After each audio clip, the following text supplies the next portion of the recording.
Niveau socle. Oh, minor socle. Don't worry about that. Don't worry about my socks at the moment. Normalement, tout le monde nous entend. Très bien. Bonjour, merci d'être présent en ligne. Voilà, donc nous avons apparemment une collègue, Mona, je reconnais. Sinon, si rapidement les personnes qui sont en ligne pouvaient rapidement se présenter, puisque vous n'êtes pas nombreux, donc on peut faire ça pendant 2 petites minutes, juste pour avoir une idée de l'audience. Donc je vois Fatima Rescalla, Ibtissam Ramdani. Voilà, vous êtes étudiant, vous êtes professionnel, vous êtes... Bonjour tout le monde. Oui, bonjour Mohamed Lamine. Permettez-moi de vous remercier de nous avoir adressé l'invitation par le biais du professeur Mazouz Bachir. D'accord. Alors, je parle au nom du groupe. On est des professionnels qui s'intéressent à tout ce qui est gestion des risques et résilience également. D'accord, très bien, merci, enchanté. Donc, j'ai Oussama, Oussouad Mehdia. Vous faites aussi partie des envoyés du professeur Mazouz? Tout à fait, madame. Permettez-moi de parler à leur place, en fait, en leur nom. Et on est une bonne dizaine qui vont assister à cet atelier. D'accord. Madame Ramdani, monsieur Salih et Fatima Raskalla, monsieur Bouhafs, monsieur Bilal Fatimia. Alors on est tous de la même boîte. D'accord. Rappelez-moi de quelle boîte il s'agit, de quel organisme? Écoutez, c'est le ministère des Affaires étrangères. Ministère des Affaires étrangères. De quel ministère? Français ou quel pays? Algérie. Algérie. D'accord. Ouais. Eh bien, enchanté. On insiste. Oui. D'accord, ministère des Affaires étrangères, Algérie. Enchanté. Ben dis donc, je ne sais pas comment On assiste en notre qualité personnelle. On assiste en notre qualité personnelle et non pas en notre qualité de représentant du ministère, pour juste qualification. Il n'y a aucun souci. Enchanté, très heureux de vous avoir parmi nous. Bienvenue. Donc, professeur Gould va faire une introduction. Donc, ça peut être en anglais, parce que le professeur Gould est plus à l'aise avec sa langue anglaise, sa langue natale. Les échanges vont se faire en anglais et en français. Vers 17h, on aura aussi l'intervention du professeur Tenon, qui va intervenir en ligne. Donc, lui, sa spécialité, c'est plus la résilience organisationnelle. Donc, entre-temps, bien sûr, si vous avez des questions, vous pouvez utiliser le chat ou sinon demander à intervenir, il n'y a aucun souci, ça peut se faire avec une interaction. Donc, bienvenue à tous, on va démarrer cette table ronde. Bienvenue. Merci. Oui, vous pouvez vous introduire, effectivement. Merci. Alors, donc, je ne sais pas si on me voit ou est-ce qu'on m'entend. Je suis un petit peu à gauche de l'écran ou à droite. On peut se décaler. Se décaler un petit peu, parce que voilà, effectivement. Un petit peu à droite. Voilà, et là, on voit tout le monde. Ouais, c'est mieux. On est dans le champ de vision de... C'est bon? Ouais, c'est bon. On peut se décaler encore.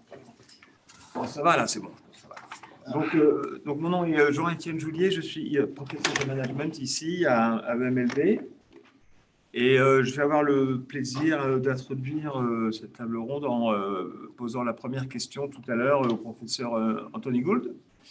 Et c'est Christophe Assens qui va se présenter dans un instant, qui va m'aider à animer cette table ronde également.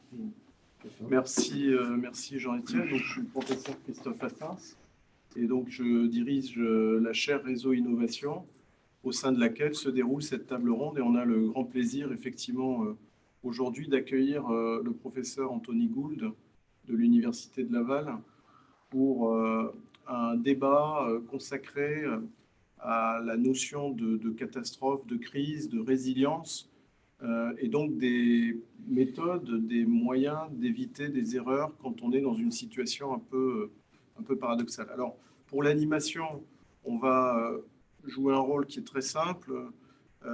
Jean-Étienne will take the lead in English et je vais animer pour la partie en français. Et comme ça, on n'aura pas de problème de coordination. Okay, so Professor Gould, you're about to publish a book titled Catastrophes, Management Business, Historical Analysis. And my first question would be, how would you define a catastrophe as opposed to a singular event of another kind? Thank you, and thank you for inviting me to this this session where I can show off about the book we've just about written. I'm writing it with my student, and this is an important question, and one that I don't think people have thought about a lot, and yet it is important, and I think we do need to think about it more. A catastrophe is something that's a very negative event. And superficially, it will seem like it has characteristics in common with what I call normal malaise. So I use the analogy of a tsunami. When you see a tsunami, by the way, if you ever do see a tsunami, it will be the last thing you ever see. But let's say you see one, and then you did. It will look like a normal wave, a very big wave. So you might say, what's the difference between a tsunami and a very large wave? Well, there is an important difference. They look similar, they manifest similar, but they have different kinds of origins. The reason you have the two kinds of events is different. So a catastrophe is an exogenous event that is imposed on a cycle in our life. So, for example, we have economic cycles, and then we have economic catastrophes. Now, a catastrophe will look like an outlier downward trend in the economic cycle. So we have recessions and depressions, which are part of the economic clock. But then we have economic crises, which are superimposed exogenous events. They come from outside, and they're caused by things that are outside of the elements that we consider to be a system. Same thing with medical catastrophes. We have things like the Spanish flu virus, COVID, the bubonic plague, these kinds of things. But we also have the normal flu season. So superficially, these look like very negative examples of the flu, but they are in fact something quite different that's come from outside and hit us from outside. So there are different categories of catastrophes. There are medical catastrophes, there are economic catastrophes, there are geopolitical events and terrorist type catastrophes. You'll notice when I talk like this, some are obviously man-made type situations or done with malevolent intent by an external agent. So that a terrorist attack would be an example of that. Somebody who wants to harm us does something to us from externally. And then other things you might think of as being natural events. But they all have this character in common that they look like extreme examples of something that we would consider to be normal malaise, but they have quite different origins. So I think that. Okay, thank you. Thank you. Now, if I am a decision maker, and if I am faced with a singular event, how do I decide if this singular event looks like just a normal event, but which is perhaps greater in proportion, perhaps it's an economic crisis, and how, in that case, perhaps I just continue with what I would do normally, but I would adjust perhaps a bit my policies. But if I believe this is a catastrophe according to your definition or to your conception, what should I do, or perhaps what should I not do? Okay. Another good question. Let's answer this question in a rather weird way. I'll come to the substance of your question. But if you've got a few minutes, and this is an interactive thing, and I don't quite know how we can do it with our colleagues online, but we'll try it. Want to play a game with you? Is that okay? Can you get involved with me with a game? It won't hurt. Actually, I want to play two games. The first one, two games that I've kind of invented to address this issue, right? The first one is called the bus driver game. Okay, you ready? I want you to help me with this, okay? So it's a game we're playing together. Now, you're the bus driver, and the bus driver comes out of the depot, and at the first stop, there are no people on the bus when it comes out of the depot, right? But at the first stop, 5 people get on the bus.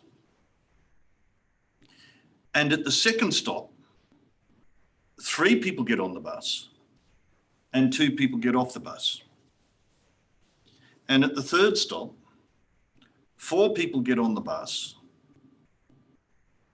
and 2 get off the bus. At the 5th stop, nobody gets on the bus and nobody gets off the bus. At the 6th stop, 5 people get on the bus and 3 get off the bus. And at the 7th stop, 2 people get off the bus. And then the 8th stop is the terminus. That's where the bus stops. Now, I have a question. I've taken notes on it. Okay, good. Okay, you ready for the question? I think I can. Okay, you ready? What's the name of the bus driver? Is that me? What's the name of the bus driver? Insaf, any idea? I'm lost. Who can answer this question? Yourself, you're the bus driver. Imagine you're the bus answer. Well done. Well done, well done. But here's the point, right? What were you paying attention to? You were paying attention to all of the stuff I was saying about who's getting on and off, right? What was the first thing I said to you? You're the bus driver, right? Catastrophes are kind of a bit like this, right? We tend to pay attention to the wrong things, the least consequential things. Okay. Now, I've been thinking about another game. You got time for another game? Okay. This is a serious game. We've got to be careful here because it involves money. Okay. 20 euro, right? Now, here's 20, this is 20 euro, let's just be clear, 20 euro, right? Can you hold this in trust, please, Christophe? Now, I trust you. All right, in trust. All right. You may trust me. I'm trustful. So you're the steward. We'll call him the steward because he's holding it. You're not allowed to spend it because it's not really his, but he's holding it, okay? He's holding it. Now, I have quite a lot of money. I don't need that 20 euro, okay? And I want to give it to one person in the room. No, I don't want to divide it up. I want to give it to somebody. But I love you all equally and I'm not quite sure who to give it to. So I was thinking about how I could have a system where I could decide who to give that money to. And I've come up with something and I'll talk to you about it. Then I'd like to go through this and we can give the money to somebody. I want you to bid for that money in $1 increments. So, for example, if INSEF says, I will give you $1 for the, what was $1? €1 for the 20, and nobody else says anything, then INSEF gets it. For $1. For $1. All she has to do is give me $1, she €1, she gets the 20, okay? But if he then says, no, I'm going to give you 2, right? He gets it because he's made a higher bid than her, okay? Now, that's the first rule. We're going to bid for the 20 euro in one euro increments, right? I have another rule though. The other rule is this. The person who makes the lowest bid has to give me what they bid. You mean the lowest or the one just before? The lowest bid. The lower the bid, the second lowest bid, the second lowest bid, the second lowest. You have to give, the person who's made the second lowest bid. So let's say INSEF says, I'll give you €1 for it. He says, I'll give you 2, and then everybody else is quiet. Nijeb doesn't say anything, etc., etc. Then he gets it for 2, she gives me 1. You ready? Who wants to start? Now, this is basically, ladies and gentlemen, this is an opportunity to make a little money, okay? You can see that, right? So let's get going. Who's going to start the bidding? I start one. Okay. Anybody else want to? No, you've got to go up in one. No, excuse me. There is a minimum. Is it $1 increments? Okay. Okay. So you're not going to let him obviously get away. But four. But excuse me, ladies. Okay, 6. Six. Okay, 6. Okay, 6. Okay, 6. So let's just say you said 5. She said 6. Nijeb, have you got €5 on you? Because you'd have to give me that if. I'll pay my card. Okay, no, but you have to. I mean, she said 6. Oh. So what are you going to? Okay, so 7. So anybody else got another bid? I mean, there's still money to be made here, right? We are just escalating. 9. Okay, for you. You go. 10. Aye. 11. You're in a tricky situation now, right? You've got to give me 10. Right? So you can't let him get away. You've got to stop this, right? So off you. Maybe it's better to increase €1 to say 11 rather than just. No, it's got to be €1 bids, okay? Yeah. Let's do it with €1 bids. So he said 11, you said 10, I think. You have a little problem, sir. Right. But you can fix it, right? If you say 12, then Then the problem, you've solved the problem, right? Une chaise ou pas? Je cherche une chaise dans toutes les salles, c'est pour ça, mais comme elles sont toutes. So, go. 13. 13. Okay. We say 14. Okay, now, ma'am, you've got a problem. Right, you see it's a little problem, but you can stop it now, right? It's you. It's you. Because you have to outbid me. every Otherwise, time. you're going to have to give me some money, right? 14. There's no end. Because then So this play would never end. Well, hang on a minute. Okay. There's still money to be made here. Let's not worry about where things are going to end or not end. You have said what?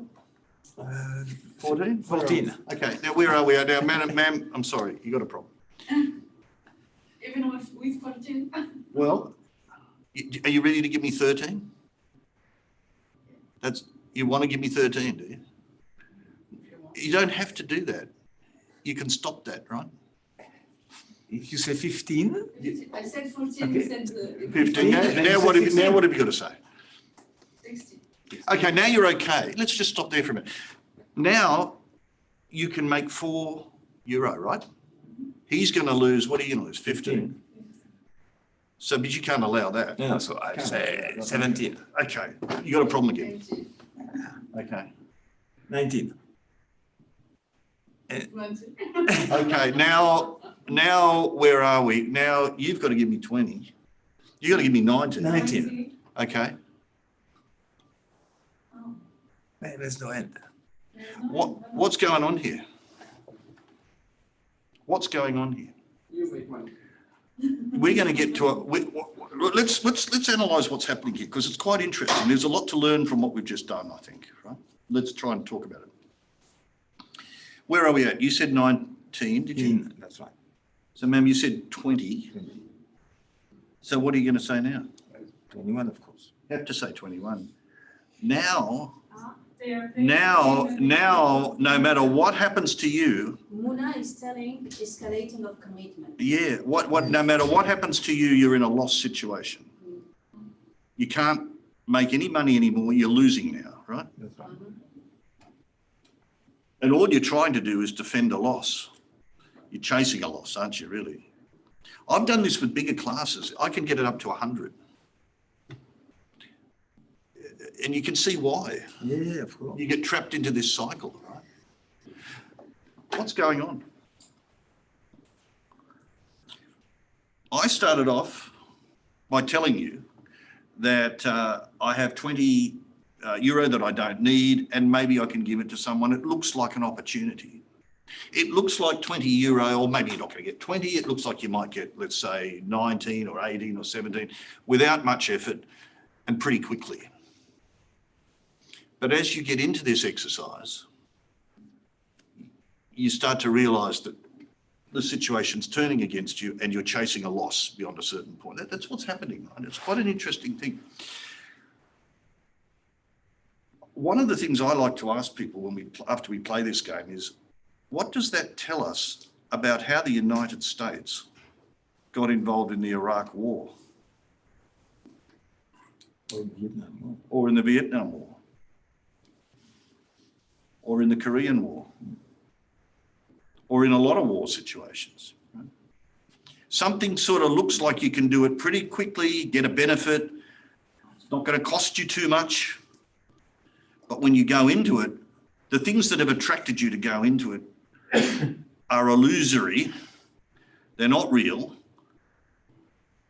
And there's a whole other world waiting for you when you get there that's going to trap you in a cycle, in a dysfunctional cycle that's going to hurt you. Is it not the same with Russia in Ukraine? Right, probably. Wars tend to have this character. All wars tend to have this character because we tend to go to war quickly, often in the wake of something that is like an attack or something. We're all, we're all psyched up, and playing the little game, I think, is helpful to understand how we sort of go down that path. But now I'm going to answer your question because we played a couple of games now. You're asking me about how we should manage catastrophes and crises.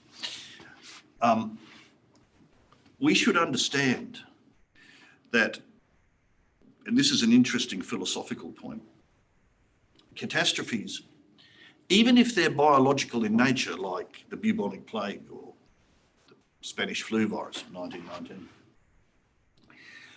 tend to behave with human-like agency, and they tend to behave like they are our enemy.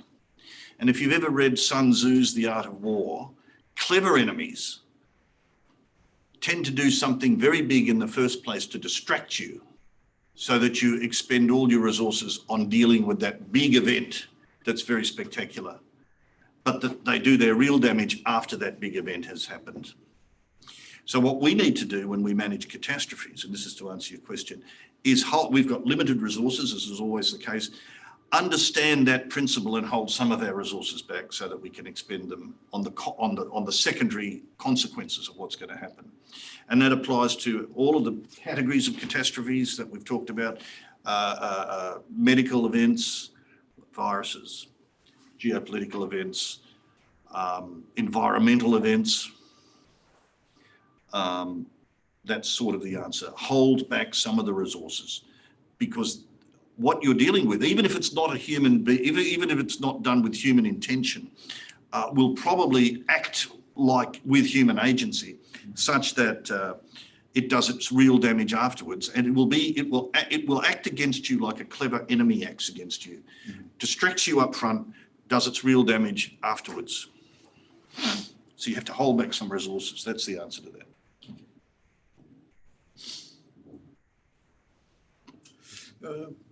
Moi, peut-être le commentaire. I will try to do it in French. Parlez lentement, s'il vous plaît, Monsieur Christophe. Parce que mes oreilles sont australiennes. Ce qui est très intéressant, c'est que le début de la définition porte sur des variables exogènes qui vont exagérer un phénomène de cycle et provoquer une catastrophe. Et en fait, on a fait toute une série de jeux consacrés à l'escalade de l'engagement par rapport à la rationalité individuelle. Et effectivement, on a parlé des forces exogènes qui pouvaient provoquer une catastrophe. J'ai le sentiment que c'est surtout des forces endogènes qui sont souvent à l'origine des catastrophes ou des crises systémiques. Si on prend l'exemple de la crise des subprimes en 2008, en fait, on se rend compte que le phénomène de spéculation et d'explosion de la bulle spéculative c'est un phénomène où chacun est rationnel sur le plan individuel, mais collectivement court à la catastrophe, parce que les mécanismes de régulation ne sont pas suffisants pour revenir à l'équilibre du marché. Et donc, on a un phénomène de crise systémique. C'est un peu comme si dans la pièce, il y avait un incendie.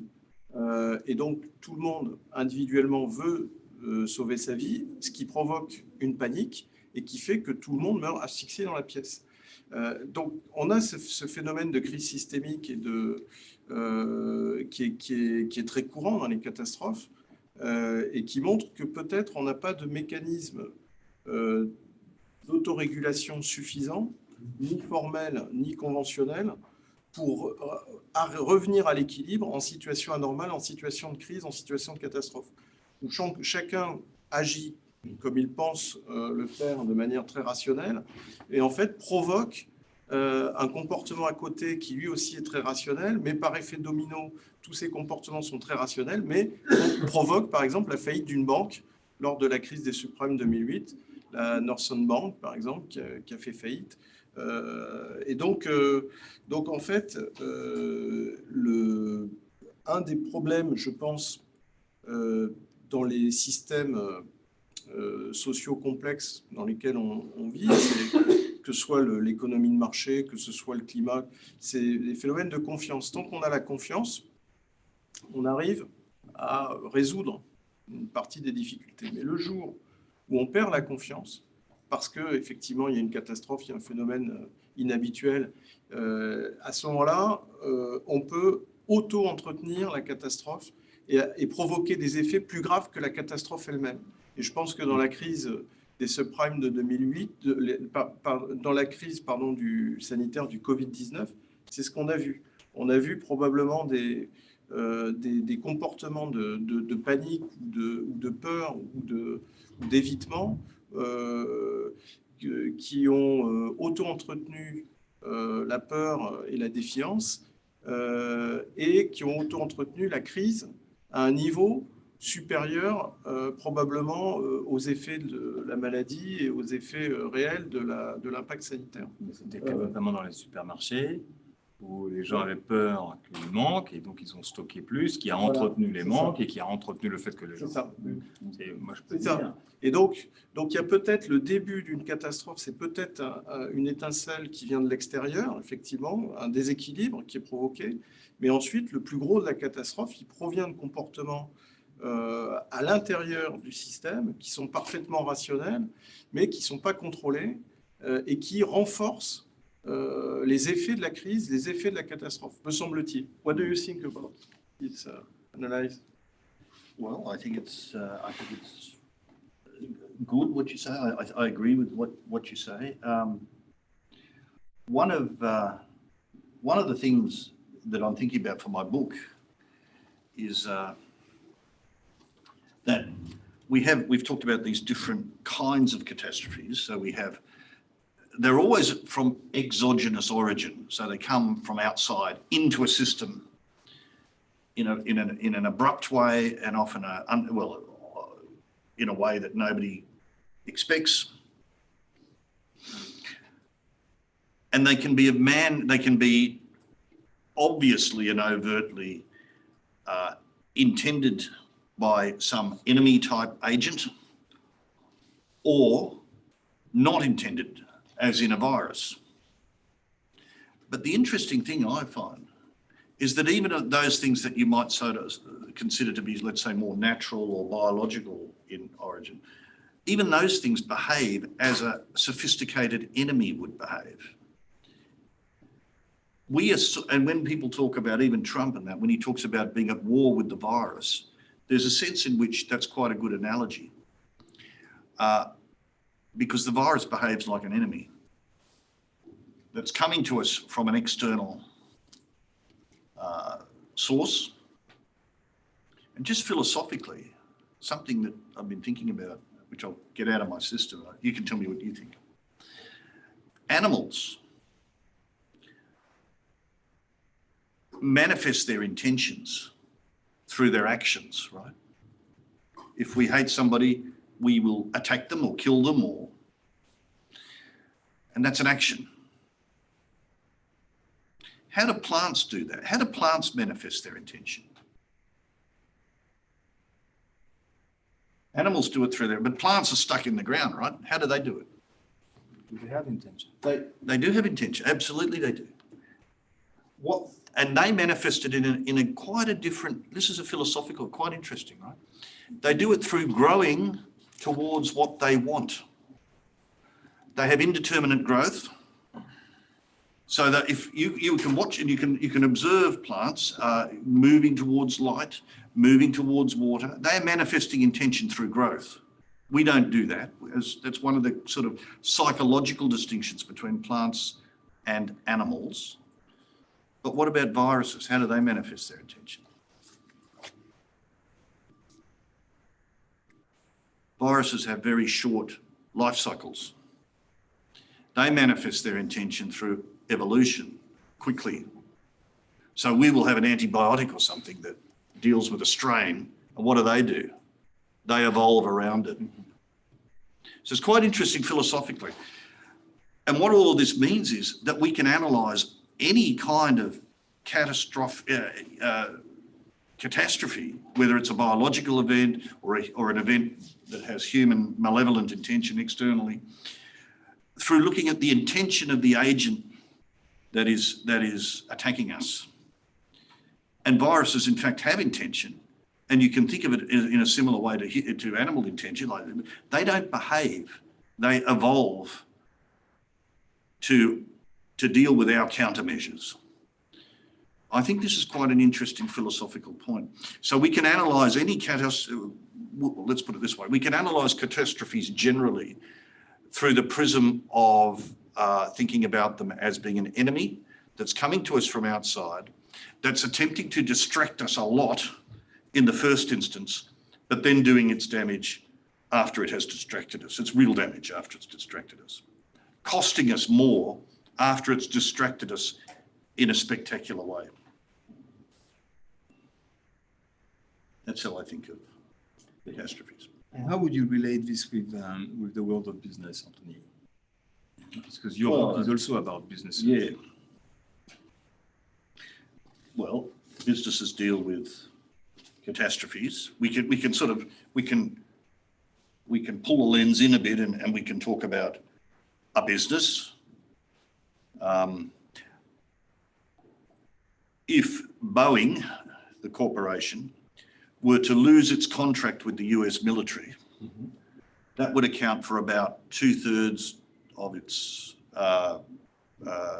market revenue, depending how you. That would be a catastrophe for it.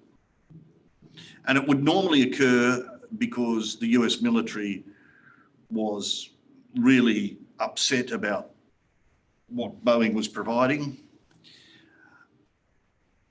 So, I mean, we can analyse catastrophes at a sort of a bigger level or at a more micro level. We can analyse catastrophes in our personal life. I mean, it depends on the scope of the object of your analysis. But I think the key message is what I said earlier, that you have to understand that the real damage is done up front. So if you have resources that you've put aside to manage these kinds of events, you have to try to hold back some of those resources because you know you're going to need them later. I think that's the key message.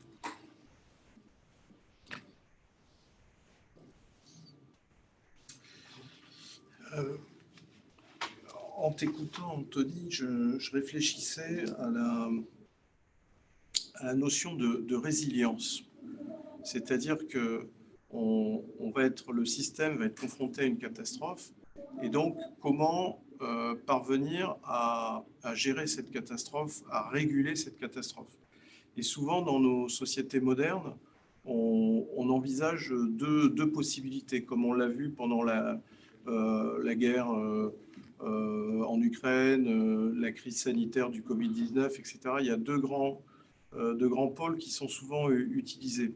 D'un côté, l'action des pouvoirs publics, de l'État, donc qui est censé réguler de manière collective, à égalité, Le souci, c'est que souvent, les mesures qui sont prises font perdre de la responsabilité et de la responsabilité individuelle.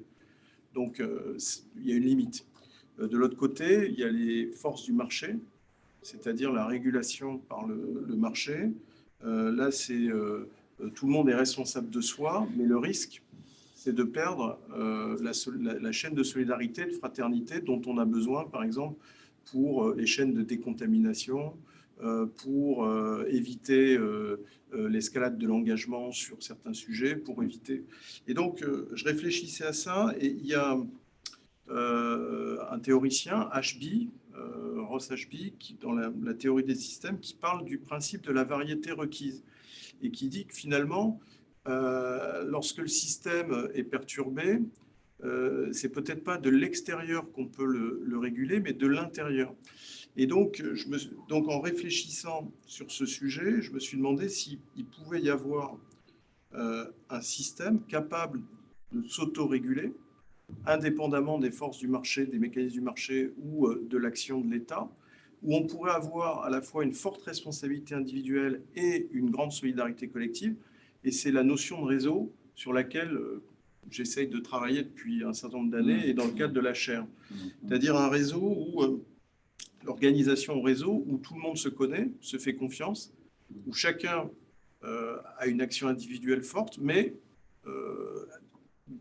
se soucie énormément aussi du collectif.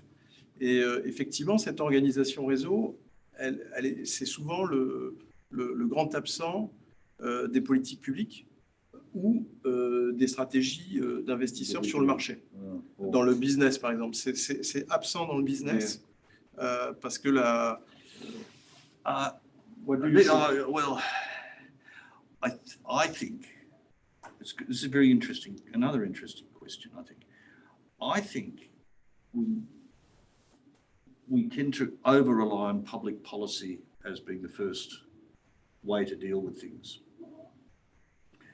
And the example I like to think of here is quite an interesting one. Do you remember in 2009, there was the BP oil spill in the Gulf of Mexico? Deepwater. Right? Deepwater Horizon. Very deep. And I don't know whether you, this is coming to your question. I don't know whether you remember what happened, but BP were drilling for oil in the Gulf. A pipeline burst. Was an accident, sort of described as an accident. In deep water, and it was a catastrophe. I mean, it was probably the second biggest environmental disaster. In the Exxon Valdez in Alaska was probably the worst. This was probably the second biggest. Quite interesting. And it was a disaster. Killed wildlife, and really the Gulf region of the southern part of the US is sort of still wiped out the economy. Wiped out the economy. We can talk about what happened, but it was a mess. Cancer because of the secondary cons, people eating fish contaminated with oil, all sorts of terrible things. Why did it happen? It happened because BP was drilling for oil in a very deep part of the Gulf. Difficult to get oil out of that. They had an oil platform there, difficult. Lots of technical problems. And they kind of knew if you talk to people, they will tell you that they were aware that this was a risky thing to be doing. What's not talked about with this is coming to your question, is that BP wanted to drill for oil in Yellowstone National Park, which is a national park, beautiful wilderness area in Pacific Northwest of the United States, right? And the government, which was the Obama administration at the time, didn't give them a permit to do that. So they couldn't do it. And the reason was that the idea was it was going to destroy tracts of wilderness, you know. But when BP applied for the license to drill in the park, they had done a sort of an environmental impact statement. They said they were going to take out quite a lot of redwood trees and it was going to hurt the environment and all that. But no, because it was a national park. So they then applied to do it in the Gulf, And it was the permit they got to do it there was approved in Washington,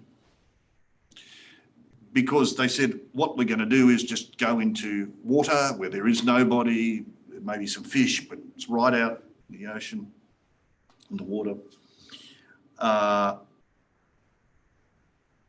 And superficially, if you don't really know what you're looking for, that looks like a better option than drilling in Yellowstone National. It looks like something that would be more safer for the environment. I think this is very interesting. And it goes to this issue about too much government regulation, often bureaucratic people in centrally located making decisions about these sorts of things. This is the risk you've got. And the corporations, knowing that bureaucrats in Washington don't have much knowledge of what could go wrong and so on, and can never be in a position where they have a lot of knowledge of what could go wrong because they're not close to the problem.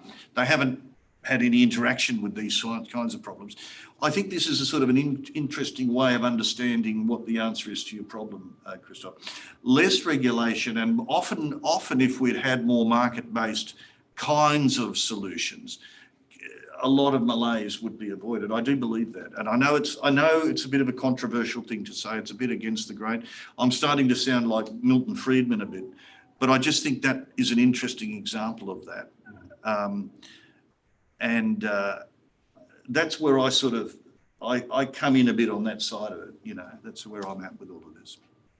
There are other case studies we could talk about, but that's one of my favorite ones. At the same time, when there is no regulation, and it's the law of the jungle, and we have disasters as has happened in Dhaka in 2018, where a whole building collapsed and killed 1,300 workers. I don't remember the name of that building. Because the building was not checked, there was no regulation. I get it. But all I'm saying is, I'm not saying don't have regulation, but I'm saying that it's not the only solution, and we have to be a lot more thoughtful and sophisticated than I think we've got a history of being. That's all I'm saying.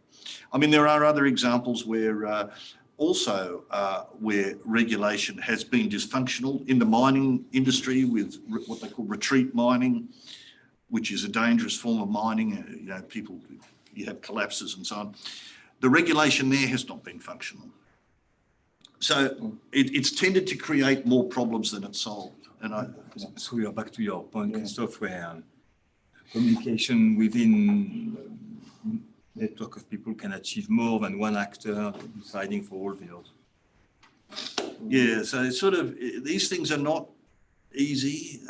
There is something to Adam Smith's invisible hand type philosophy. Sometimes it does solve problems more. I think we're in an era where a lot of us think that private vice makes public virtue. Yeah, this sort of thing. And I just think that we need to be more sophisticated than that, you know. And I think the BP example is a great one. I often think about that. But there are others we could talk about. Oui, peut-être un autre exemple, c'était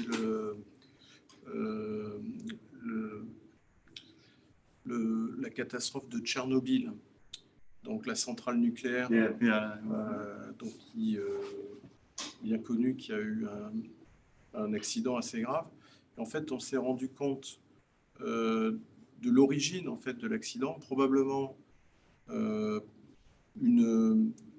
trop de normalisation, trop de règles, trop de procédures, ce qui fait que les techniciens avaient pris l'habitude de prendre du recul et de prendre des marges de manœuvre par rapport à ces règles, ces procédures qui ne correspondaient pas à la réalité. Jusqu'au moment où ils ont commis des erreurs. Ils sont trop éloignés. Ils sont trop éloignés de la norme et ça a provoqué une catastrophe qui était irréversible. Donc en fait, ça rejoint peut-être l'exemple qu'on a pris sur le Golfe, et je trouve que c'est intéressant de débattre de ce sujet, c'est-à-dire que souvent on met en place des règles par rapport à une catastrophe. On dit il y a une catastrophe, donc le principe de précaution veut qu'on introduise dans toutes les règles un phénomène qui va se produire peut-être une fois sur une centaine d'années, mais ça va devenir le standard et la norme. Et ce qu'on est en train d'expliquer, c'est que peut-être le mieux est l'ennemi du bien, c'est-à-dire qu'à force de vouloir trop réglementer, on prive de marge de manœuvre les acteurs de terrain. Et là, lorsque se produit un événement qui est imprévu par les règles, le fait que ce soit trop formalisé, ça empêche de résoudre cet événement le moment venu. Donc finalement, l'origine d'une partie des catastrophes pourrait être évitée en faisant davantage confiance aux acteurs de terrain et en les laissant davantage autonomes. C'est peut-être la fragilité de nos systèmes très verticalisés qui fonctionnaient très bien tant qu'on avait de la visibilité, donc 20e siècle, les 30 glorieuses, etc. Mais quand on a une instabilité politique, géopolitique, climatique permanente, puisque c'est le cas aujourd'hui, on a une instabilité, une crise permanente. Une complexification. Une complexification, et plus les règles qui complexifient effectivement les marges de manœuvre. À ce moment-là, on se rend compte que finalement, la centralité, la verticalité, pour créer de l'ordre et pour donner de la rationalité aux décisions, devient un handicap. Et donc, c'est pour ça qu'il faut peut-être imaginer d'autres modes de prise de décision ou d'organisation plus résilients. Et donc, peut-être que la résilience, aujourd'hui, c'est d'avoir des organisations qui soient agiles, qui soient à la fois globales et locales, qui soient à la fois sur l'entrepreneuriat individuel, la liberté, également la solidarité. Et ce n'est pas encore ancré, me semble-t-il, dans les schémas de nos démocraties, de nos sociétés. Et je pense, si on regarde la crise du Covid-19, on va voir que quasiment tous les pays au monde se sont trompés dans la gestion de la crise. Certains peut-être trop restrictifs sur les libertés, peut-être d'autres pas assez, mais il y a eu un phénomène, et peut-être aussi que tu peux l'expliquer, mais c'est un phénomène de mimétisme. C'est-à-dire que souvent, quand on est confronté à une catastrophe, on ne sait pas ce qu'il faut faire, mais on regarde ce que fait le voisin. Et on copie l'action du voisin, même si cette action, elle est ridicule.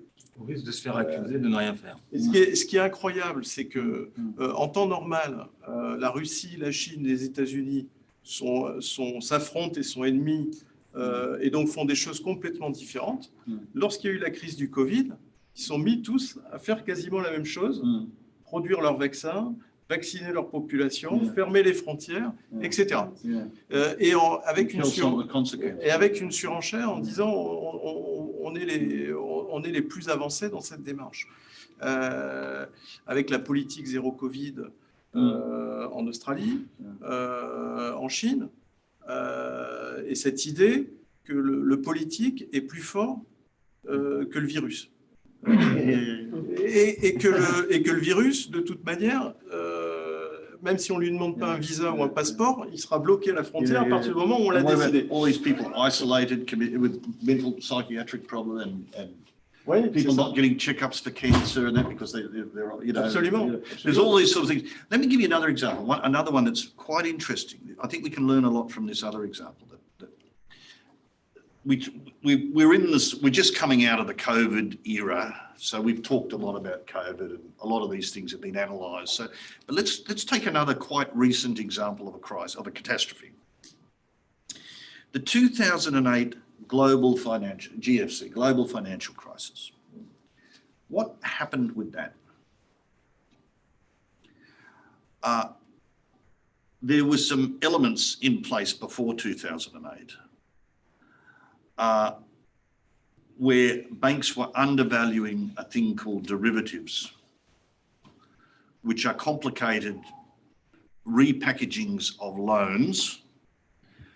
And the two kinds of derivatives are credit default swaps and collateralized debt obligation. CDOs, collateralized debt obligation. Now, we don't have to worry too much about the technical aspects of that. But what we need to understand is that the crisis occurred because banks had a lot of debt, and this debt had been repackaged in various ways, such that they couldn't remain solvent And it all came to a head in September 2008. But here's an interesting question. Where did all of that debt sort of start to come from? And to answer that question, you have to go back to the 1970s, and in particular, the Jimmy Carter administration from 77 to 80, I think, right? Okay. Jimmy Carter was obsessed with poor people owning their own home. And he thought it was a good idea for poor people, people who are not very wealthy, to be able to have access to bank loans so that they could take a loan and pay it off and blah, blah, blah. So in various ways through regulation, and there were some key pieces of legislation during his administration, he made it very difficult for banks to refuse to give poor people loans, people who were not creditworthy. That's where that started. Because prior to the 1970s, if you went into a bank and you were not creditworthy and they had a series of tests, you would not get a loan, that's it. But in the 1970s, if you were poor, and the banks would be refused licenses if they didn't have so many loans they were giving to poor people and so on. So it sort of changed the culture of banking, because prior to that, banks were very conservative institutions. There was no mucking around. You had to be creditworthy to get a loan. After the 1970s, rules changed, and people had the best intentions. They were trying to help poor people get access to their own houses. But from that emerged a culture where banks started to accumulate debt that was not going to be able to be repaid. And I believe that period created a lot of the preconditions for the 2008 crisis. I think no one's really gone back that far to sort of trace it back to what happened. We talk about all this repackaging of, the focus when we analysed the 2008 crisis was the repackaging of the loans into derivatives that were then sold on, and that was all corrupt and so on. I get all that. But why did they have those loans that were going to be repackaged in the first place that were not going to be able to be repaid? It was because people with good intentions had, through regulation, made it impossible for banks to operate without giving people who weren't creditworthy loans in the first place. That was a regulatory solution, apparently to address an important problem, people owning houses who were poor.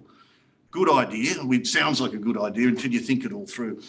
That's what I believe was the key thing that caused the two. So anyway, there are lots of these kinds of examples. They exist in the biological realm. They exist in the sort of economic realm, where we can look at what governments have done with good intentions to protect people and all this sort of stuff, but they've created the preconditions for catastrophes. We can play that game for a long time. You know?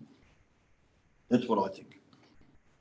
Il y avait quelqu'un qui devait se connecter. Yes, so Professor Tenot is with us. Bonjour. Est-ce que vous nous entendez?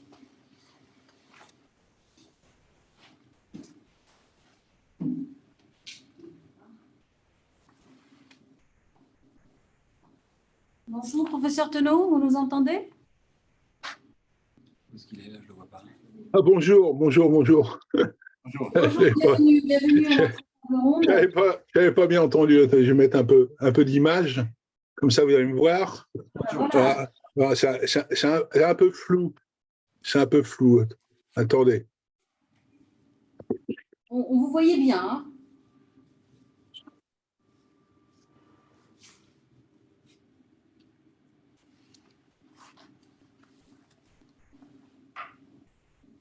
On va essayer de s'améliorer. Make it better.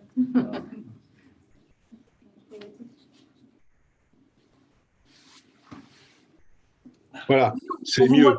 On vous voit bien, mieux. merci. Voilà, c'est mieux parce que... Voilà, bonjour, désolé de mon retard, j'étais en séminaire, hein, donc voilà.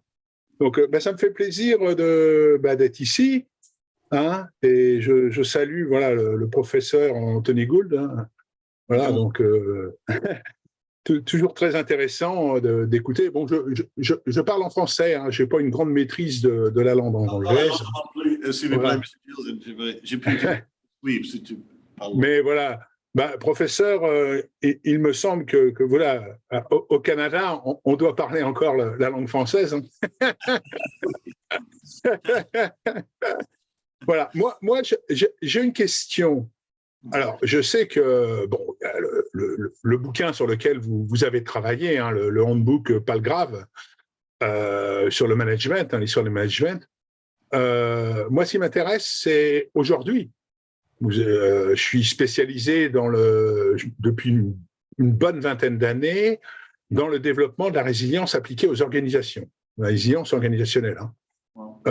J'ai beaucoup œuvré là-dessus dans le monde francophone. Je travaille un peu maintenant, de plus en plus avec des anglophones. Et notre questionnement aujourd'hui, ça serait, et je ne vous dis pas, c'est un de mes grands souhaits, ça serait d'aller vers une vraie théorie, mais une théorie de la résilience organisationnelle. Et justement, vous qui avez beaucoup travaillé sur cet aspect-là, déjà, est-ce qu'aujourd'hui c'est quelque chose qui est envisageable? Moi, je me souviens à l'époque, hein, entre autres avec le professeur, ça vous parle peut-être, Charban Ionescu, qui avait beaucoup travaillé, qui était au Canada également, avec Montréal, où on souhaitait aller vers la mise en place d'une théorie générale, au sens théorie de Bertalanffy, le gouvernement Bertalanffy, une théorie générale de la résilience organisationnelle. Et donc, en essayant d'utiliser quelque part cette forme de théorie générale, pourquoi pas trouver les éléments de base, hein, les concepts de base, les opérateurs nécessaires qui permettraient de constituer une théorie de la résilience organisationnelle. Alors, j'ai commencé à travailler là-dessus, hein, j'ai même organisé des colloques sur le sujet. Pour l'instant, je sais que ça n'existe pas encore. Hein, on parle beaucoup de la résilience appliquée aux organisations, que ce soit chez nous, dans le monde francophone, mais que ce soit dans le monde anglophone. On n'a pas encore de vraie théorie, telle qu'on aurait pu avoir les autres théories que vous avez parlé d'ailleurs dans l'ouvrage. Donc, forcément, vous, spécialiste, on va dire, du sujet, pour vous, ça serait quoi les points importants sur lesquels on devrait peut-être faire attention, hein? Je pense que, dans un premier temps, notre réflexion qu'on pourra avoir ici avec les autres personnes ici présentes et vous-même, ce serait peut-être déjà d'avoir un premier abord, une première réflexion, et puis si ça vous intéresse, bien sûr, de continuer la réflexion plus profondément à d'autres moments. Voilà. Donc c'est une question assez large, mais en même temps très profonde. L'épistémologie d'une théorie de la résilience organisationnelle, si on pourrait le dire comme ça. Mon conception d'une théorie de résilience organisationnelle, c'est une théorie informelle, mais je pense à ça. Il met l'accent sur trois éléments, vraiment, three elements. The idea that organizations should have an awareness of what we were talking about earlier, the nature of what a catastrophe is, and be able to be sophisticated enough to distinguish a catastrophe from normal malaise. That would be the first element. Because if you don't understand, then the other element would be that you set aside resources to deal for the kinds of things that could affect you. And then the other thing would be, the third element would be that because you've understood the first element, that you don't expend all of the resources dealing with the acute manifestation of the malaise when it does come along. That's the way I think about organisational resilience in this area. It's sort of based around those three elements, to me.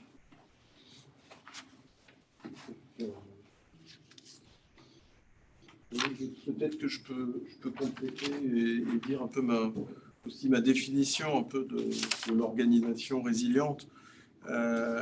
Pour moi, il n'y a pas de modèle plus symbolique et plus intéressant que le cerveau humain. En fait, le cerveau humain, les milliards de neurones dans le cerveau permettent une résilience permanente. Pourquoi? Parce qu'on a une capacité d'intelligence autonome. On est capable d'apprendre, de mémoriser et de s'adapter. Et de se reconfigurer. Et donc, en fait, ça renvoie dans le champ du business ou du management à la notion d'auto-organisation. Une auto-organisation où on va avoir un certain nombre de caractéristiques, je ne vais pas toutes les détailler, mais notamment du slack organisationnel, comme disait March. Le slack organisationnel, c'est-à-dire un excès de ressources ou de réserves qui paraît irrationnel, mais dans le cerveau, on a du slack organisationnel.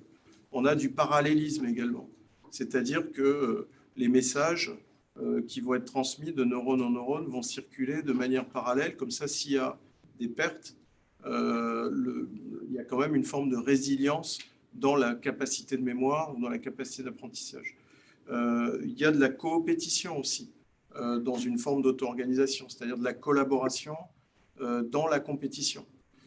Donc, l'auto-organisation, c'est une théorie très ancienne. On voit ça dans la théorie des systèmes, on voit ça effectivement dans les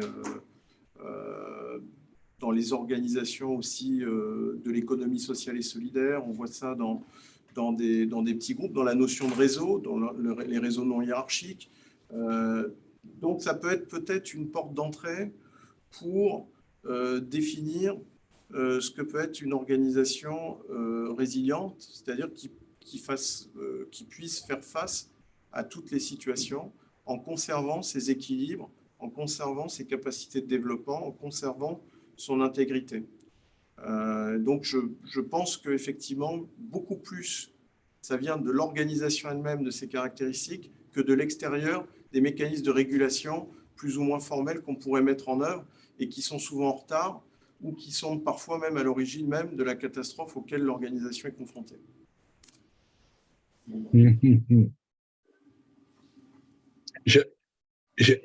J'aimerais donner un complément dans mes nombreuses observations que j'ai pu faire concernant justement la résilience des organisations. Là, je comprends tout à fait ce que vous dites, mais entre autres, ça me fait penser aux travaux de Edgar Morin, hein, avec cette notion d'auto-éco-organisation qu'on retrouve bien. Maintenant, ça va peut-être vous surprendre ce que je dis, mais j'ai l'impression que lorsqu'on utilise comme ça ce concept de résilience, il faut savoir qu'à la base, j'ai fait des études de psycho, d'où forcément avec les gens qui bossaient sur la résilience, après on l'a utilisé pour les organisations. J'ai le sentiment que la résilience, quand on utilise le terme, il y a quelque chose qui nous dépasse, qui est au-delà de nous, quelque chose de plus grand. Comme si, il y avait quelques auteurs, je me rappelle, qui ont travaillé dessus, comme s'il y avait tout d'un coup une opération magique qui se mettait en place et qui permettait aux individus, aux groupes, aux systèmes, aux organisations de produire autre chose. Des fois, je me dis, c'est bizarre. Alors, ce qui me surprend, c'est qu'en même temps, je me suis intéressé aux différentes formes d'intelligence, hein, émotionnelle, entre autres Goleman, mais aussi aujourd'hui, on parle beaucoup d'intelligence spirituelle. Et je me dis, est-ce qu'il n'y a pas justement dans cette façon de voir les capacités de résilience, les capacités dynamiques, là on est tous d'accord avec ça, est-ce qu'il n'y a pas justement une façon de voir, une forme d'intelligence spirituelle qui permettrait de donner cet élan de la résilience? Parce que c'est étonnant quand on parle de la résilience ou donne une organisation la résilience. C'est pas de la gestion de risque, c'est pas de la gestion de crise, c'est pas de la gestion de continuité, c'est quelque chose de beaucoup plus important qui se produit, qui va nous dépasser. Et l'ennui, c'est qu'on ne sait pas mettre un mot sur ce qui est en train de se passer, on parle de résilience. Alors du coup, forcément, pour reprendre Tisseron qui parle de mots fourre-tout, un petit peu, avec la résilience, parce que justement, on n'a pas encore bien compris ce qui est en train de se passer. Hein, mais j'aimais bien, vous avez parlé de Simon, justement, avec les travaux de Simon et Marsh, avec les notions d'énergie et d'inergie.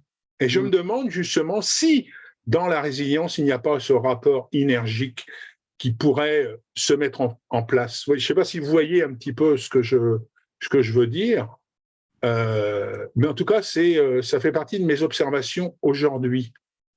Hein. Vous savez, à côté de ces différents travaux que je peux faire en sciences de gestion, je m'intéresse beaucoup à tout ce qui tourne autour de la théologie. Et des fois, je me dis, tiens, est-ce qu'il n'y a pas justement des points communs sur les réflexions théologiques et sur les apports qui sont proposés par la résilience qui sera appliquée aux organisations et qui vient bien sûr de toute façon à l'origine des individus. Hein. Dans un mail, je parlais du professeur Yvon Péqueux, lui-même disait « Je n'ai jamais serré la main à une organisation ». Donc ça veut bien dire que de toute façon, derrière, ce sont des individus qui forment les organisations. Là-dessus, on est tous d'accord.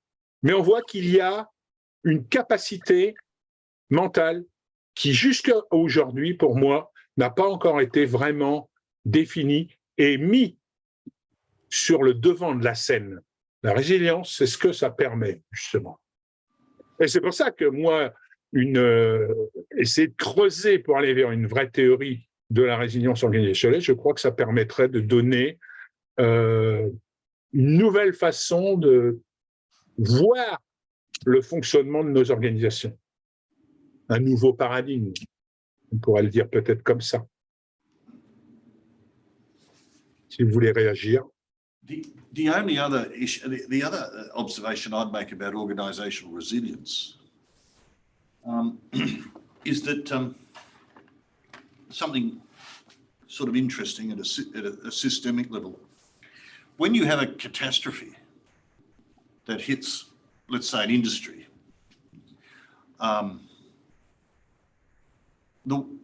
the players in that industry, the firms in that industry that are the most vulnerable, tend to be the smaller ones, right? Or the ones that are less well-resourced. So, in a way, often, and there are examples of this too, and this has, I think, a public policy implication, that the implication is this: catastrophes may in fact be good for the bigger players because they kill off the smaller ones in an industry. So maybe the public policy implication is that you need to have some special resourcing for smaller firms in an industry, because otherwise they'll get killed off, and the industry will sort of go into a monopoly type status or have fewer players. Firms that are trying to get going, and governments don't like monopolies very much. So, but catastrophes can tend to kill off the smaller players, you know. So, and like, you know, the 2008 crisis would be, you know, the too big to fail doctrine and so on would be an example of that, I think. That certain institutions really benefited from it because they got a lot of subsidies, and then the other ones were allowed to fail that were smaller. So you tend to end up with, but not come out of these things with the bigger entities sort of emboldened. So we sort of have to think about the sort of diversity aspect of all of this too.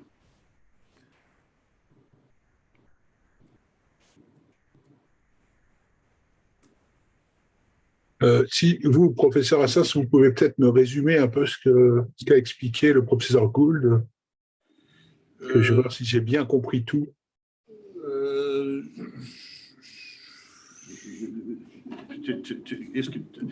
Ok, je vais essayer d'expliquer en français, peut-être. Oui, en deux mots, en deux phrases. Deux mots? Two sentences. Deux phrases. Okay. Summarize your ideas. Okay. Okay. En français?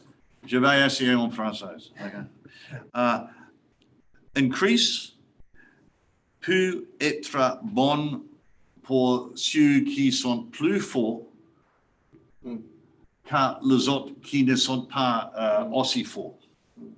L'idée est increase peut éliminer les entités faibles et les entités fortes peuvent obtenir un monopole.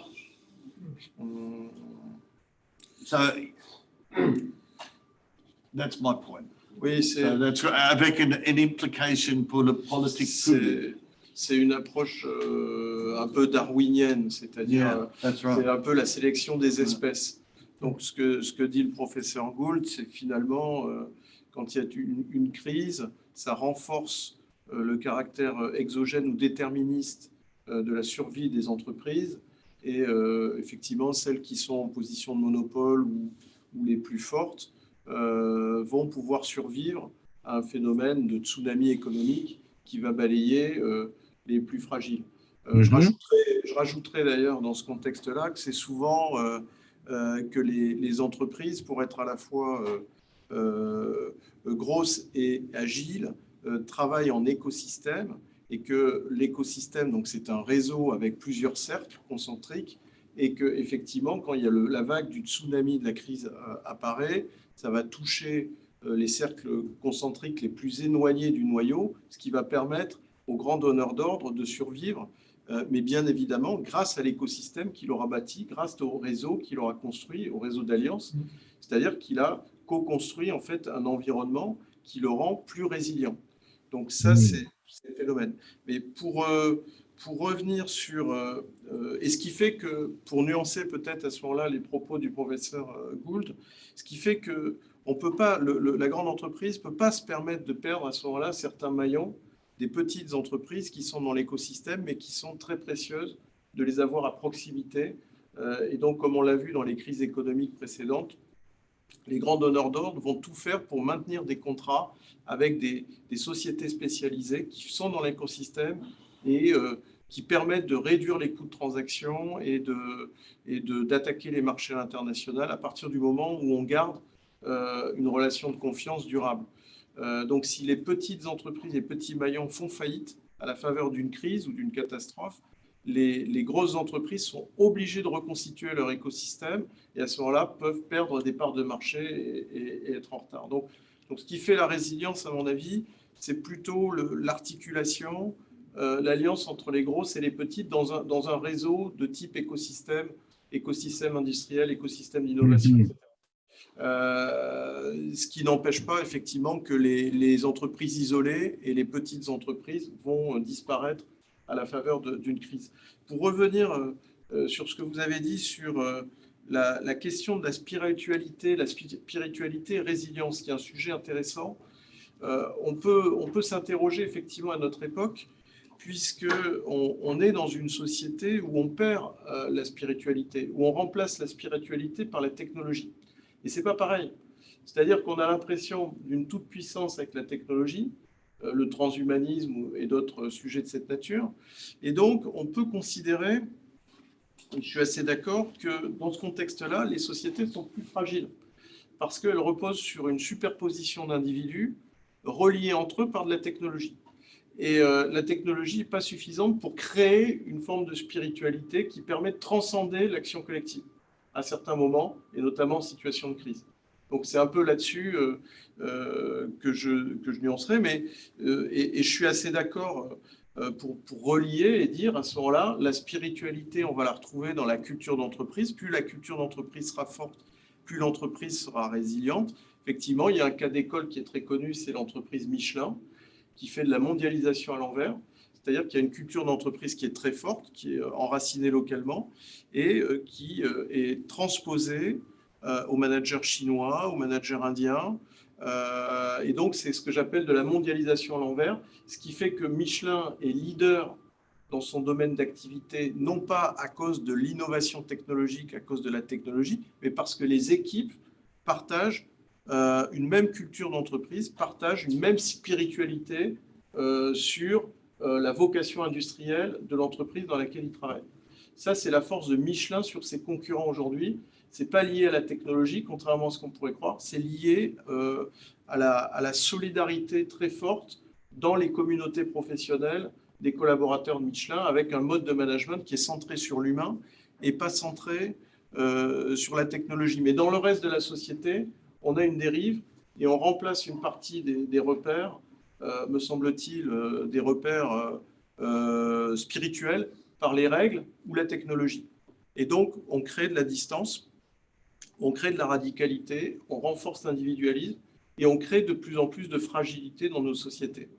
Et on le voit au quotidien et pas uniquement à la faveur de crises majeures. I don't know. Do you agree with I think this idea? I think so, Christophe.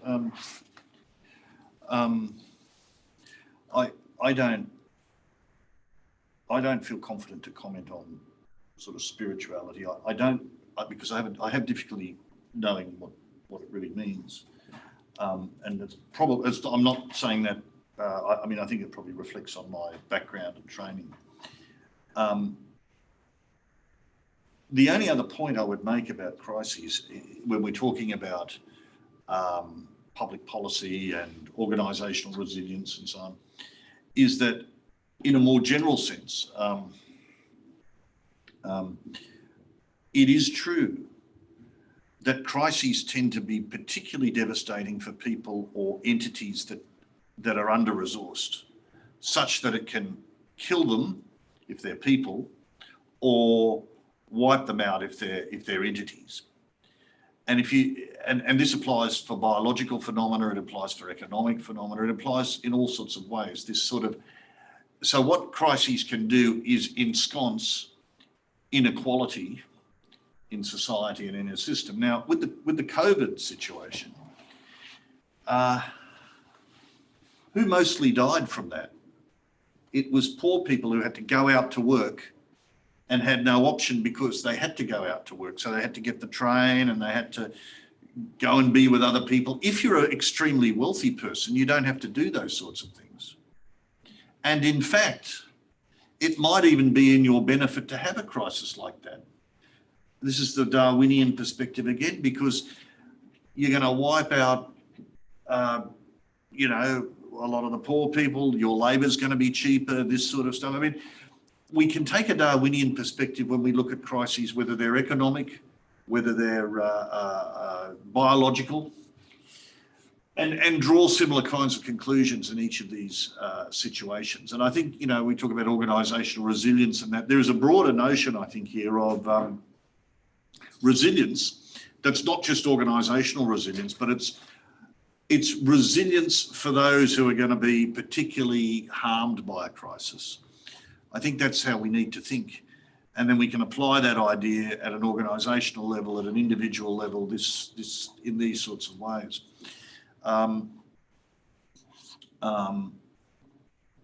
You know, the idea of having to go to work in a big city during the COVID pandemic was something that only applied to people of lesser means.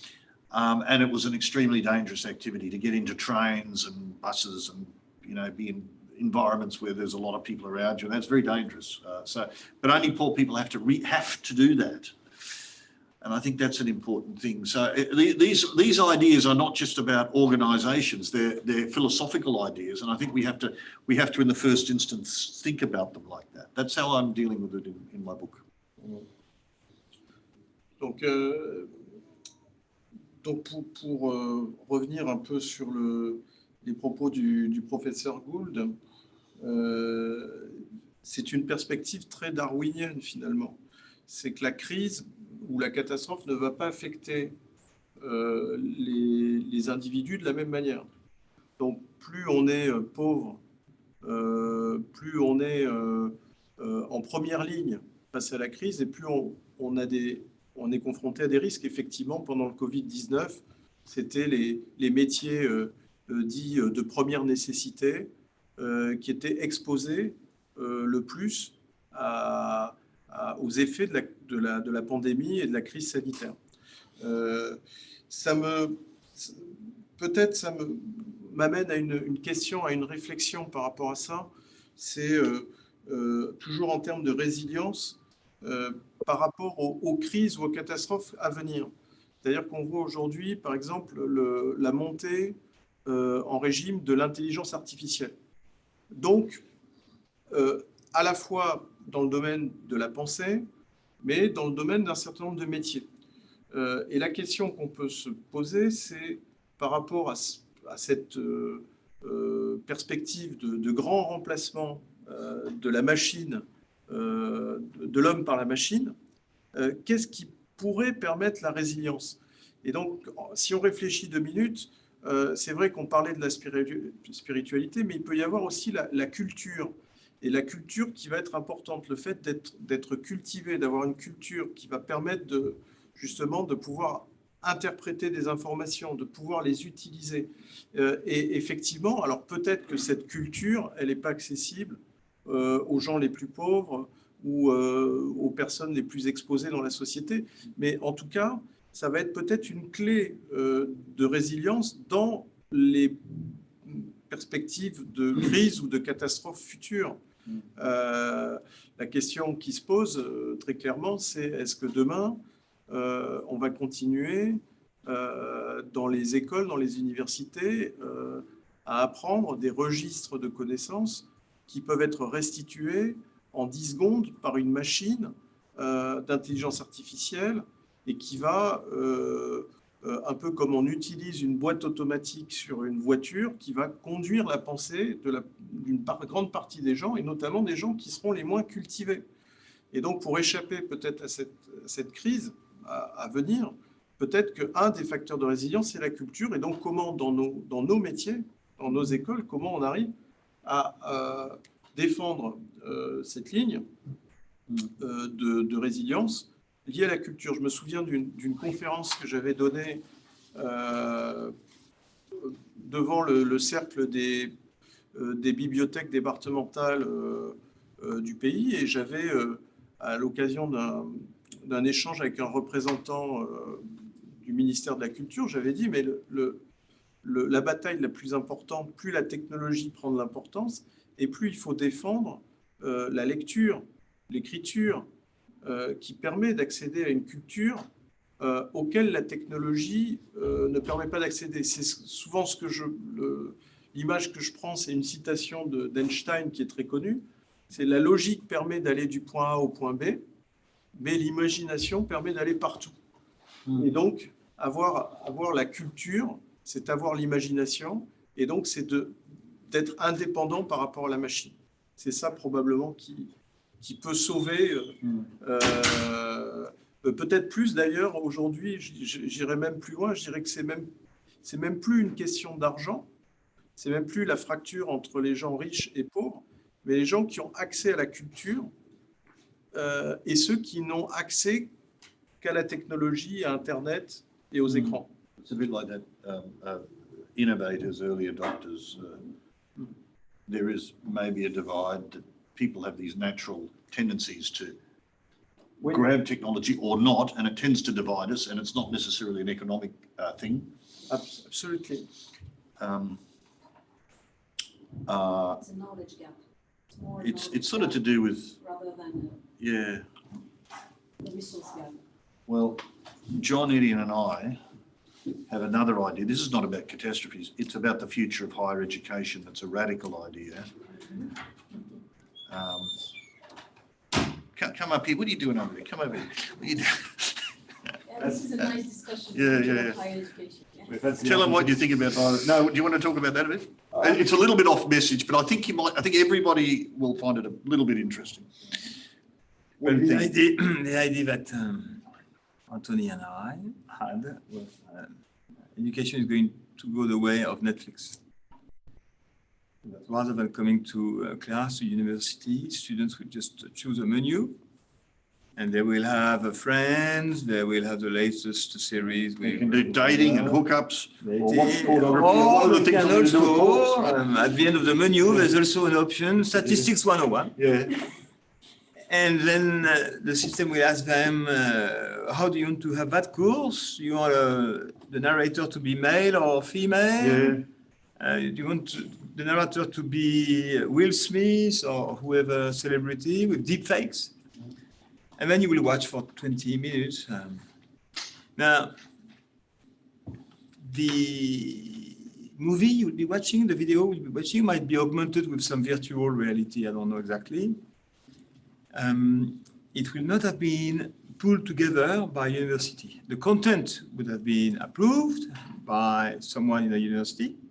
It'll be broken through a university. That's right. But the actual video will have been produced, made somewhere in Hollywood or Silicon Valley or Arizona. Wherever. And then you will watch this and it will have to be entertaining. And if I'm a student, if I have a question, of course, during the video I cannot ask, but I go to a chatbot, ChatGPT chatbot, specialized into statistics perhaps, and I will key in my questions, or perhaps an avatar will answer my questions.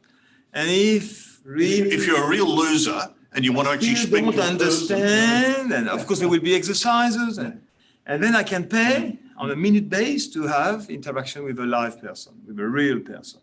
And that would be only be for losers who can't deal with chatbots.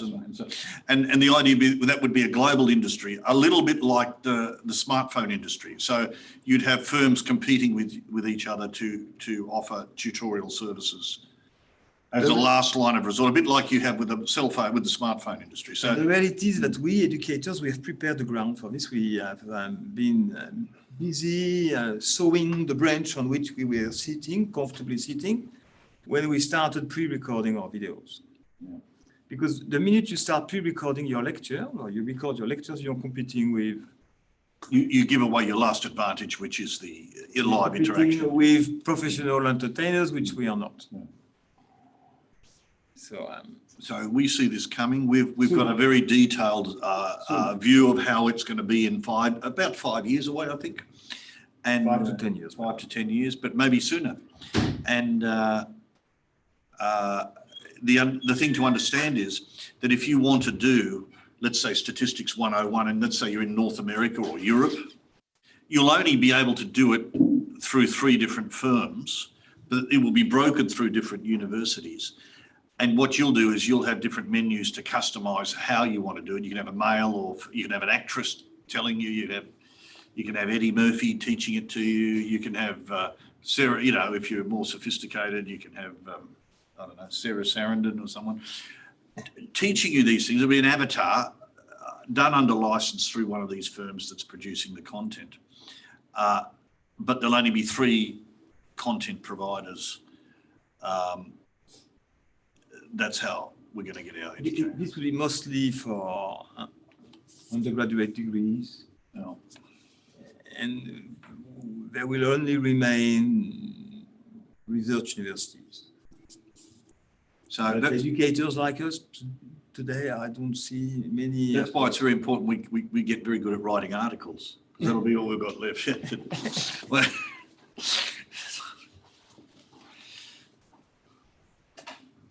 Who knows? Quelle résilience pour les écoles et les universités. Quelle gestion de cette crise. Bon, un mot de la fin, on arrive à la fin. Oui.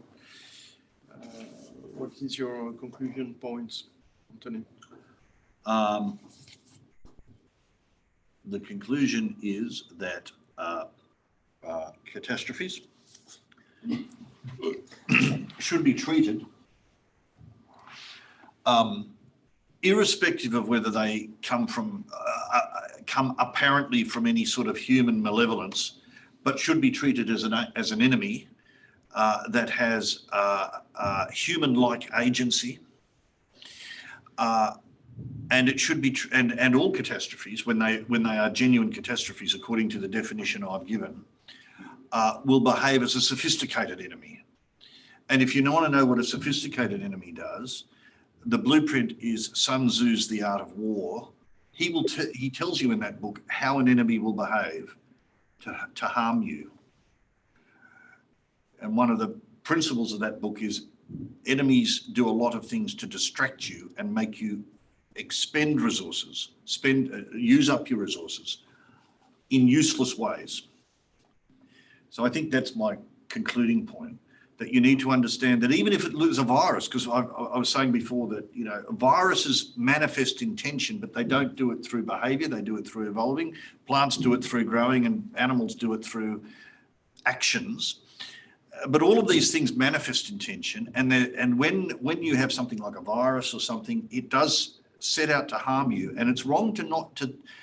I think we have to think of viruses as intelligent, and that they manifest their intelligence through evolving rather than through actions as people do. So my concluding point is that all catastrophes, even if they're not of human origins, have human-like agency in the way they unfold, and they behave like your enemy, an enemy that wants to hurt you and harm you, distracting you up front and then doing their real harm after they've distracted you.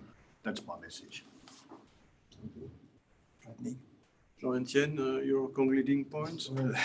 If this is the case, I think we are in for trouble. We're in trouble. In trouble. But I think the first point to do is to sort of understand this. I mean, everything commences with a sort of a solid understanding of what we're dealing with, you know.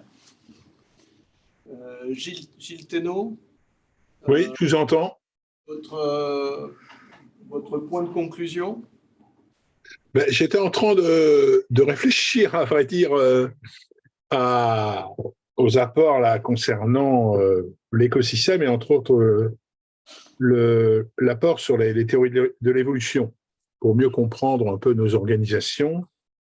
Dans ma question qui me préoccupe, qui est pour moi une question vraiment essentielle aujourd'hui, sur cet aspect d'une théorie de la résilience organisationnelle. Alors, en même temps, j'ai vu que plusieurs choses. Vous avez parlé également de l'importance de toutes les technologies. Vous avez parlé aussi d'ailleurs de l'importance de l'IA. Il suffit de voir aujourd'hui le raz-de-marée avec le chat GPT. Moi, je suis persuadé qu'en effet, aujourd'hui, c'est impossible de mettre de côté les systèmes d'information, donc les technologies. Vous voyez, c'est ce que juste avant vous, j'avais justement un séminaire sur les systèmes d'information. Pour moi, sont essentiels. Voilà. Maintenant, c'est sûr que les systèmes d'information, les technologies, ne doivent pas dépasser l'humain. Voilà, ça, c'est une évidence. Toujours pareil, ma réflexion sur la résilience organisationnelle, qui rejoint entre autres votre vue sur la notion de système et d'écosystème. J'aime bien voir la notion selon les individus en tant que microsystème, la notion de mésosystème et la notion de macrosystème. Et lorsqu'on parle des théories de l'évolution, par rapport à ce qui peut arriver au niveau des organisations, on est ici justement sur un fait qui va toucher le macrosystème. On pourrait se poser la question, dans ce cas-là, qu'est-ce qui peut se passer au niveau des mésosystèmes et surtout au niveau du microsystème, au niveau des individus? Comment donc les individus vont-ils être impactés par rapport à ces différents facteurs évolutionnistes qui peuvent arriver? De même, dans ces questions, parce que forcément, l'interrogation et vos apports sur les théories de l'évolution, moi, je me suis toujours posé la question, c'est bien les apports de Darwin, mais pourquoi on n'a jamais vraiment pris en compte, en tout cas, les théories des organisations, les apports de Lamarck liés à la transformation? Peut-être qu'il y aurait quelque chose également à faire sur le sujet. En tout cas, je vois que là, dans cette discussion relativement courte, désolé pour ma pratique difficile de la langue anglaise, je m'aperçois qu'il y a beaucoup de points et de vecteurs sur des réflexions qui sont complètement axées sur aujourd'hui. C'est pareil, professeur Assens, tout à l'heure, vous avez parlé de la culture. Quand j'ai posé les bases et les caractéristiques de la résilience organisationnelle, j'ai donné 4 points importants pour les organisations: la stratégie, la structure, le management et la culture. La stratégie et la structure pour l'aspect organisationnel, le management et la culture pour l'aspect humain. Ce qui me permettait de réunir justement la notion du micro avec le méso, et peut-être aller sur le macro, et là qu'on est en train de parler ensemble. Et ça donne en tout cas un ensemble d'éléments qui pourraient permettre en tout cas, qui vont me permettre d'améliorer ma réflexion sur cette fameuse théorie d'une résilience organisationnelle. En tout cas, je vous remercie pour ces différents échanges. Merci à vous. Merci. On peut applaudir tout le monde. Merci. Merci encore. Merci aux participants. Merci. Merci. Merci de votre présence et on espère à bientôt pour une autre table ronde. Merci beaucoup pour vos ateliers. Plaisir de vous recevoir parmi nous la prochaine fois. Avec plaisir. Hein. On s'y prendra mieux. Pour, voilà, ouais, avec plaisir. Ben, je suis demain à Vinci. D'accord. Ouais, parce que je donne des cours justement sur les systèmes d'information pour dépanner. Hein. On m'avait demandé et demain j'interviens toute la journée. Mais sinon, je ne sais pas, vous êtes sûrement au courant, on met en place un MBA avec Thierry Portal. D'accord, ok. Ouais, c'est au mois d'octobre, à Vinci aussi, que ça sera mis en place. D'accord. Ouais. C'est bon à savoir. Ouais. Merci beaucoup. Ouais. Beaucoup de choses se font. Oui, heureusement. Ben oui. Professeur Anthony Gould, vous parlez plus français ou vous parlez encore français? Je parle un peu, mais quelquefois c'est difficile pour moi, mais je suis déterminé. Parce que je vous avais entendu il y a de très nombreuses années, vous parliez le français. Mais il y a longtemps, j'étais au Canada pendant très longtemps et c'est pour ça, il y avait la partie avec Montréal, vous intervenez à Montréal. En fait, je donne mes cours en français au Canada, malheureusement pour les étudiants. Mais vous êtes souvent... Mais je l'ai appris pendant que j'étais là. J'ai déménagé là il y a 2 ans, mais je n'étais pas là depuis. Je suis souvent absent, so je n'avais pas vraiment la chance de développer ma connaissance de la langue. Mais vous êtes souvent en Australie.